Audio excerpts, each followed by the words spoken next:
Hello बच्चों, let's read the question. Two different semiconductors A and B are used to make red and violet LEDs respectively. Then ratio of energy gaps of semiconductor must be. Here 4 options are given. Now first of all we will use here the key concept, which is energy gap in LEDs. First of all, we will see here the mathematical expression for energy gap with respect to the light radiated by LED.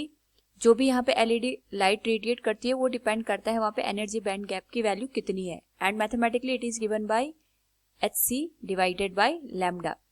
तो जितना ज़्यादा यहाँ पे wavelength की value होगी उसके according हमें यहाँ पे जो एनर्जी बैंड गैप है उसकी वैल्यू मिलेगी. नाउ अगर हमें यहाँ पे बात करें रेड LED की, यानी जो LED है that is emitting red colour light, उस पर्टिकुलर केस में अगर हमारे पास वेवलेंथ हम देखें तो रेड कलर की जो वेवलेंथ होती है दैट इज अराउंड 7000 एंगस्ट्रॉम. उसके रिस्पेक्ट में अगर हम यहाँ पे एनर्जी गैप की वैल्यू निकालें, दिस विल बी HC. इसकी वैल्यू हम लिख सकते हैं 1240 इलेक्ट्रॉन वोल्ट नैनोमीटर, और यहाँ पे 7000 एंगस्ट्रॉम को हम लिख सकते हैं 7000 into 10⁻⁻10.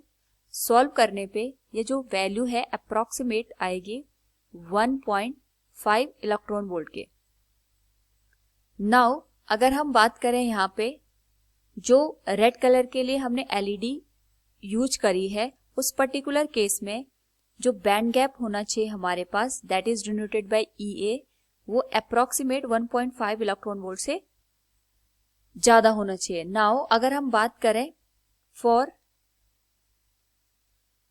LED which is emitting violet colour, और यहाँ पे अगर हम वॉयलेट कलर के लिए वेवलेंथ की वैल्यू देखें इट इज अप्रोक्सीमेटली 4000 एंगस्ट्रॉम. अगर हम वॉयलेट कलर के रिस्पेक्ट में यहाँ पे एनर्जी बैंड गैप की वैल्यू फाइंड आउट करेंगे it will be EG equals 1240 electron volt nanometre, और इसको हम डिवाइड करेंगे यहाँ पे 4000 एंगस्ट्रॉम से, यानी 4000 इंटू 10⁻⁻10. इसके रिस्पेक्ट में अगर हम वैल्यू को कैलकुलेट करें it will B 3.1 electron volt. यानी अगर हमें यहाँ पे वॉयलेट कलर की लाइट LED के थ्रू चाहिए उस पर्टिकुलर केस में जो एनर्जी बैंड गैप है that should be 3.1 approximate electron volt.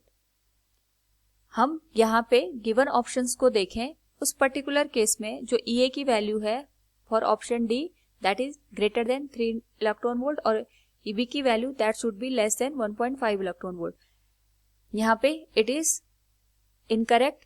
साथ में अगर हम C ऑप्शन को देखें दोनों की वैल्यू इक्वल हमें नहीं मिल रही है, और अगर हम यहाँ पे ऑप्शन A में देखें तो EA और EB का जो रेशियो है that is not greater than 1, क्योंकि EA की वैल्यू हमारे पास EB के कंपैरिजन में यहाँ पे कम है. तो हम कह सकते हैं if we take the ratio of EA with respect to EB, ये जो रेशियो है it will be less than 1. So from the given option we can say option B will be the correct answer. Hope all you understood it. Thank you and best of luck.